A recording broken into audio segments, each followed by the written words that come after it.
This is Bill Lang, I'm Dave Gallo, and we're going to tell you some stories from the sea here in video. And we've got some of the most incredible video of Titanic that's ever been seen, and we're not going to show you any of it. Now, the truth of the matter is that the Titanic, even though it's breaking all sorts of box office records, that's not the most exciting story from the sea. And the problem, I think, is that we take the ocean for granted. When you think about it, the oceans are 75% of the planet, most of the planet's ocean water. The average depth's about 2 miles. Part of the problem, I think, is we stand at the beach or we see images like this of the ocean, and you look out at this great big blue expanse, and it's shimmering, and it's moving, and there's waves, and there's surf, and there's tides. But you have no idea for what lies in there. And in the oceans are the longest mountain ranges on the planet. Most of the animals are in the oceans. Most of the earthquakes and volcanoes are in the sea, at the bottom of the sea. The biodiversity and the biodensity in the ocean is higher in places than it is in the rainforest. It's mostly unexplored, and yet there's beautiful sights like this that captivate us and make us become familiar with it. But when we're standing at the beach, I want you to think that you're standing at the edge of a very unfamiliar world. We have to have a very special technology to get into that unfamiliar world, and we use the submarine Elvin, and we use cameras. And the cameras are something that Bill Lang has developed with the help of Sony. Marcel Proust said, "The true voyage of discovery is not so much in seeking new landscapes as in having new eyes." People that have partnered with us have given us new eyes, not only on what exists, the new landscapes at the bottom of the sea, but also how we think about life on the planet itself. Here's a jelly. It's one of my favorites because it's got all sorts of working parts. This turns out to be the longest creature in the oceans. It gets up to about 150 feet long. But see all those different working things? I love that kind of stuff. It's got these fishing lures on the bottom. They're going up and down. It's got tentacles dangling, swirling around like that. It's a colonial animal. Those are all individual animals banding together to make this one creature. And it's got these jet thrusters up in front that I'll use in a moment, and a little light. If you take all the big fish and schooling fish and all that, put them on one side of a scale, put all the jelly type of animals on the other side, those guys win hands down. Most of the biomass in the ocean is made out of creatures like this. There's the X-wing death jelly. The bioluminescence, they use the lights for attracting mates and attracting prey and communicating. We couldn't begin to show you our archival stuff from the jellies. They come in all different sizes and shapes. And we tend to forget about the fact that the ocean is miles deep on average, and that we're real familiar with the animals that are in the first 200 or 300 feet, but we're not familiar with what exists from there all the way down to the bottom. And these are the types of animals that live in that three-dimensional space, that microgravity environment that we really haven't explored. You hear about giant squid and things like that, but some of these animals get up to be approximately 140, 160 feet long. They're very little understood. This is another one of our favorites because it's a little octopod. You can actually see through his head, and here he is flapping with his ears and very gracefully going up. We see those at all depths, and even at the greatest depths. They go from a couple of inches to a couple of feet. They come right up to the submarine. They'll put their eyes right up to the window and peek inside the sub. This is really a world within a world, and we're going to show you two. In this case, we're passing down through the mid-ocean, and we see creatures like this kind of like an undersea rooster. This guy that looks incredibly formal in a way. And then one of my favorites. What a face. This is basically scientific data that you're looking at. It's footage that we've collected for scientific purposes, and that's one of the things that Bill's been doing, is providing scientists with his first view of animals like this in the world where they belong. They don't catch them in a net. They're actually looking at them down in that world. We're going to take a joystick, sit in front of our computer on the Earth, and press the joystick forward and fly around the planet. We're going to look at the mid-ocean ridge, a 40,000-mile-long mountain range. The average depth to the top of it's about 1.5 miles. We're over the Atlantic. That's the ridge right there, but we're going to go across the Caribbean, Central America, and end up against the Pacific, 9 degrees north. We make maps of these mountain ranges with sound, with sonar, and this is one of those mountain ranges. We're coming around a cliff here on the right. The height of these mountains on either side of this valley is greater than the Alps in most cases, and there's tens of thousands of those mountains out there that haven't been mapped yet.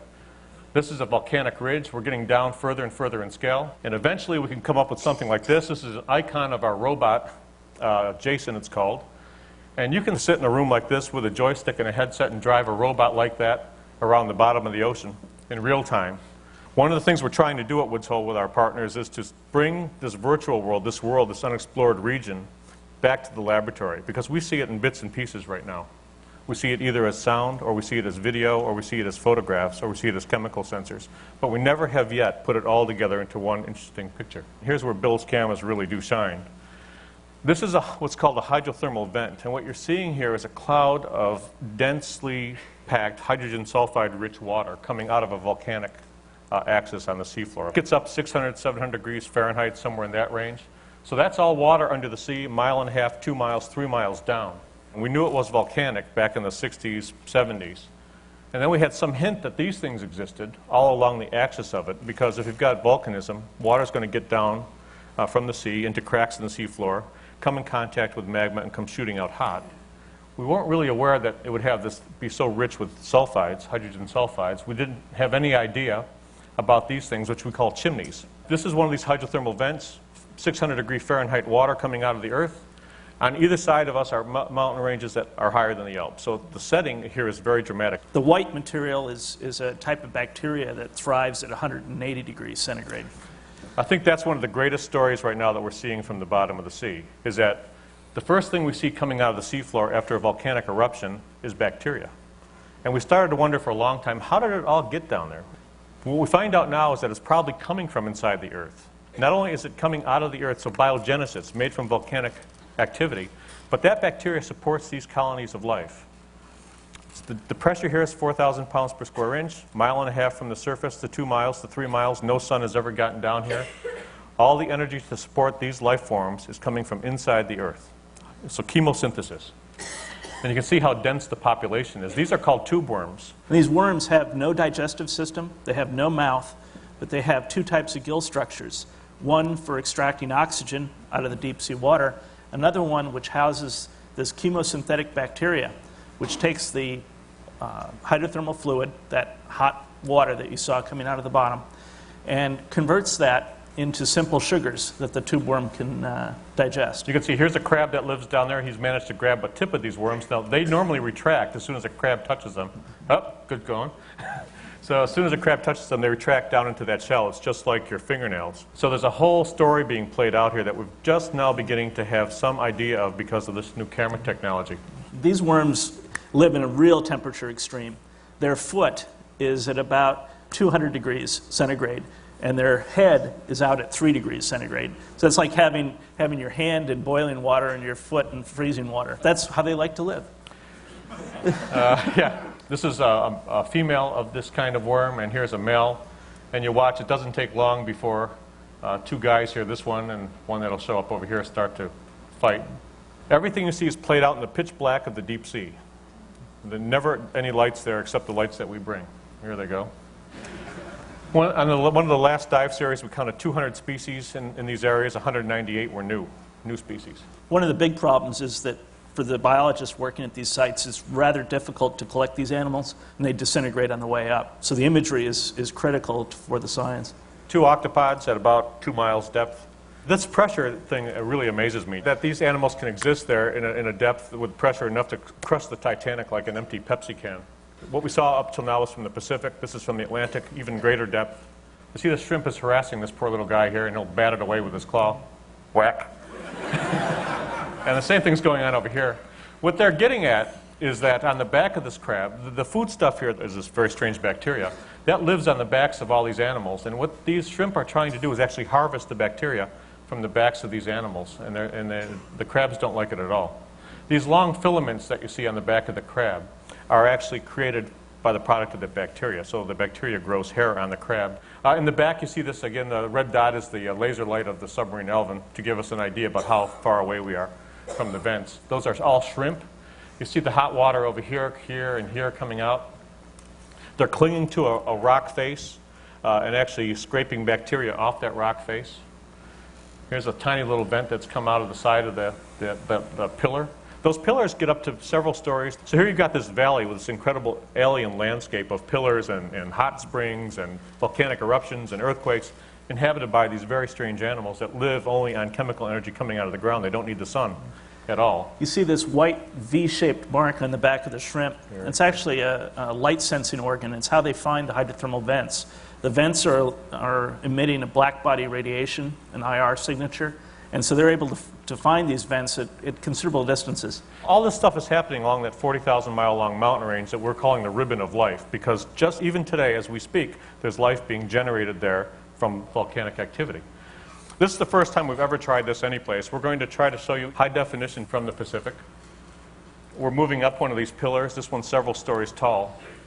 In it, you'll see that it's a habitat for a lot of different animals. There's a funny kind of a hot plate here with vent water coming out of it.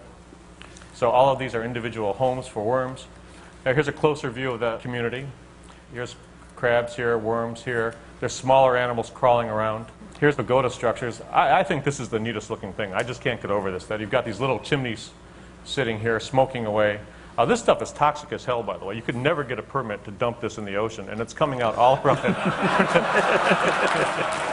Yeah, all that.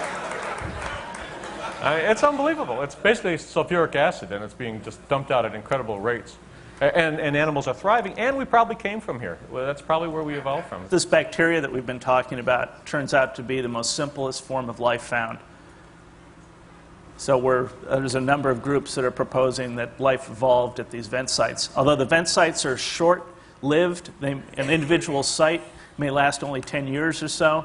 As an ecosystem, they've been stable for millions and billions of years. Oh, it works too well. You see, there's some fish inside here as well. There's a fish sitting here. Here's a crab with his claw right at the end of that tube worm, waiting for that worm to stick his head out. And it'll have it. The biologists right now cannot explain why these animals are so active. The worms are growing inches per week. I already said that this site, from a human perspective, is toxic as hell. Not only that, but on top, there's the lifeblood. That plumbing system turns off every year or so. That plumbing system turns off, so the sites have to move. And then there's earthquakes, and then volcanic eruptions on the order of 1 every 5 years that completely wipes the area out.